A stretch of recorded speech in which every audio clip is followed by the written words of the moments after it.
ኤፍራት ቤት ያላችሁ ይሄ ነገር እናንተ ላይ ከደረሰ እባካችሁ ማድረግ ያለባችሁን ነገር ነግራችኋለሁኝ። ይሄን ቪዲዮ እስከመጨረሻ አዳምጡት ማለት ነው ለሌሎች እህቶች። እኔ ግን በጣም የሚገርመኝ ማለት ነው ቪዲዮዬ 10,000 5,000 ሰው ያየዋል፣ ግን ላይክ አታደርጉትም። ላይክ አድርጉት በፍቅር ማለት ነው። ወዳችኋለሁ፣ አከብራችኋለሁ። እኔ እኮ ለእናንተ ነው የሚያስተምር ነገር ማቀርበው፣ ድራማ ምናምን አይደለም የምሰራ ማለት ነው። ቀጥታ ወደ ቪዲዮ ስገባ እንግዲህ ልጅቷ እንዳያቻት አንገቷ ሳይቀር ቆራርጣ ሴትዮ እጇ ሳይቀር መዳም ማለት ነው ቆራርጣ ምን ብላ ሪፖርት ወስዳ ጥላታለች ማለት ነው። እንደዚህ አይነት ነገር ሲፈጠርባችሁ ምንድነው ማድረግ ያለባችሁ? ሪፖርት መሆኑን ካወቃችሁ ማለት መጮህ እሪ ማለት ነው። ምንም ሳታፍሩ የሚያሳፍር ነገር የለም። ብዙ ብር ጨርሰሽ ነው ወደ አረብ ሀገር የመጣሽው። እቺ ሴትዮ በድንገት እንደፈለገች ወስዳ ስትጥልሽ እሪ ስቲ የህግ አካላት ፖሊስ ምናምን ይመጣል ማለት ነው። እዛ ጋር ፖሊስ ሲመጣ ቋንቋ ማትችሉ ከሆነ አስተርጓሚ ኢትዮጵያ አሉ፣ እዛ አስተርጓሚዎች ይመጣላችኋል። ቋንቋ የምትችሉ ከሆነ እኔ መሳፈር አልፈልግም፣ እሷ ናት አምጥታ ቆራርጣ እንደዚህ አድርጋ የጣለችኝ ብላችሁ እጃችሁን፣ ሰውነታችሁን፣ ሁሉ ነገራችሁን ማሳየት ማለት ነው። እቺ ሴትዮ ራሷ በመምታቷ ራሱ ተቀጥታ እዛ እናንተ አገር ሳትሰፈሩ ተናዚል አድርጋ ከራሷ ስም አውርዳ ካንስል አድርጋ ለሌላ መክተብ በፖሊስ ቁጥጥር ስር ውላችሁ ለሌላ መክተብ ስራ የምትፈልጉ ከሆነ ለሌላ መክተብ ተሸጋግራችሁ ስራችሁን ትቀጥላላችሁ። ይሄ የተደበደባችሁት ምናምን ሕክምና የሚያስፈልጋችሁ ከሆነ ታክማችሁ ነው ወደ ስራችሁ የምትሄዱት ማለት ነው። እኛ ግን ብዙ ጊዜ ስራው ህጉን አናቀውም ማለት ነው። ወላይ ህጉ አልহামዱሊላህ የዱባይም ሆነ የሳውዲም ሆነ ህጉ ከኛ ጋር ነው። ግን ችግሩ ማንጋና ያለው እኛ ጋር ማለት ነው። ምንድነው ህጉን አናቀም። እንደዚህ ተደብድባ ዝም ብላ እዛው እጇን አጣጥፋ ቁጭ ብላለች ማለት ነው፣ ሪፖርት ላይ ማለት ነው።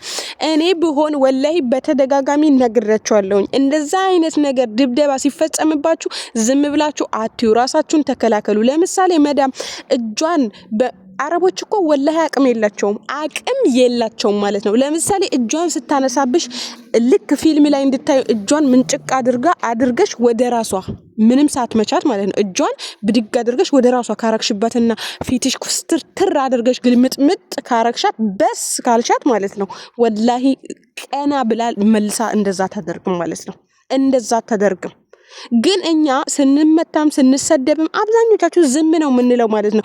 ለምንድን ነው ዝም የምንለው? አብዛኞቻችሁ ደሞዛችሁ 2 ወርና 3 ወር 4 ወር እነሱ ጋር ሲቀመጥ ይሄ ነገር ከተናገርኩማ የሆነ ነገር ያደርጉኛል ብላችሁ ስለምታስቡ አፍም የላችሁም፣ አትናገሩም፣ መናገርም አትችሉም ማለት ነው።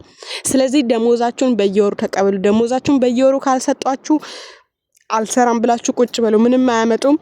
ከፈለግሽ መክተብ ውሰጂኝ አሳፍርሻለሁ ምናምን ብለው የሚያስፈራሯችሁ ከሆነ አሳፍሪኝ፣ ምንም ችግር የለብኝም፣ አገሬ ነው ምገባው ብላችሁ መናገር። ደካማ ጎናችሁን ብዙ ብር አውጥቼ ነው ጨርሼ ነው የመጣሁት ምናምን ብላችሁ ለመዳሞችን አትናገሩ።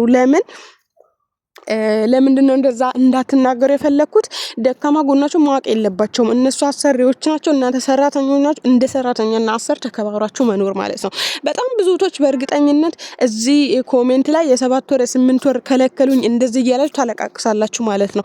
አሁን የ6 ወሩ የ7 ወሩ ምናምን ይቅርና ማለት ነው ደሞዛችሁ ያልሰጣችሁ አሰሪዎች ካሉ ስራ አቁማችሁ ቁጭ ብላችሁ ብራችሁን ጠይቁ። ወላሂ እውነቴን ነው፣ ብራችሁን ጠይቁ ማለት ነው። በተጨማሪ እንደዚህ ወስደው ሲጥሏችሁ ዝም ብላችሁ እጃችሁን አጣጥፋችሁ ቁጭ አትበሉ። ህጉ ከኛ ጋር ነው። መምታት አይችሉም። የቻላችሁትን አድርጉ። ወላሂ እንዳይጎዳችሁ የቻላችሁትን አድርጉ ማለት ነው። ዝም ብላችሁ አንገታችሁን ደፍታችሁ አትደብደቡላቸው። አንዴ ደብድባሽ ዝም ካልሻት እድሜ ልክሽ 2 አመት ድረስ እየገረፈች እየደበደበች ነው የምታኖሩሽ። ይሄንን ማወቅ ግን አንድ ቀን እጇን ስታነሳ እጇን ምልስ ወደ ራሷ ካረክሽባት በስ እኔ ማይብጋ ከደ ካላቻት እኔ ማይሪድ ከደ ካላቻት ማለት ነው መልሳ አይኗን ፍጥጥ አድርጋ እንኳን አታያችሁ። ተከብራችሁ ተፈርታችሁ ነው የምትኖሩት ማለት ነው። ብዙ ጊዜ እናንተ ራሳችሁ ናችሁ ስህተት የምትሰሩት። ለምሳሌ እናንተ ጀግና ሰራተኛ፣ ጠንካራ ሰራተኛ፣ ቆፍጣና ሰራተኛ መሆን አለባችሁ። ብዙ ጊዜ ያስፈራራችኋል። አሳፍርሻለሁ ሀገርሽ እንሞርውረሽ በሚሏችሁ ጊዜ አሳፍሪኝ በያት። አታሳፍርሽም። እልክ ነው የሚይዛት ማለት ነው። ወላሂ ብቻ እናንተ በስራችሁ ጎበዝ ሁኑ። እንደዚህም ደግሞ አሳፍርሻለሁ ምናምን አሳፍሪኝ። ሪፖርት ስትሄዱ ማሳፈር ማትፈልጉ ከሆነ ራሷ ናት አሳፍርሻለሁ ብላ እዚያ መጣችኝ እንደዚህ ብላችሁ መናገር ለፖሊስ ማለት ነው። ይቀጣሉ፣ ወላሂ ይቀጣሉ ማለት ነው። የሆነች ጊዜ የቤተሰቤ ናት ምን ተደረገች ግን እሷ መሳፈር ፈልገ ነው። ሴትዮ በጣም ስራ በዛችባትና ምናምን ሴትዮ አስፈተሸቻት ማለት ነው። ሳውዲ አረቢያ በጣም ግፎኞች ናቸው። ባይዘው ዳማም ላይ ያለው ስፔሻሊ ማለት ነው በጣም ክፉዎች እየሆኑ ነው። ማሻአላ አለይሁም። እናንተ ተጠንቀቁ። ዳማም ያላችሁ በጣም ጨካኞች ናቸውና ከዛ በእንትን አስፈተሸቻት። ሞዴሷ ሳይቀር አስፈተሻ ምን ብላ ደሞዟ ሳትሰጣት የ2 ወር ደሞዝ ሳትሰጣት ልታሳፍራት ማለት ነው። ልጅቷ ምን አደረገች? ልክ ሪፖርት ስትደርስ መሳፈሯን ፈልገዋለች። ልክ ሪፖርት ስትደርስ ምን አደረገቻት?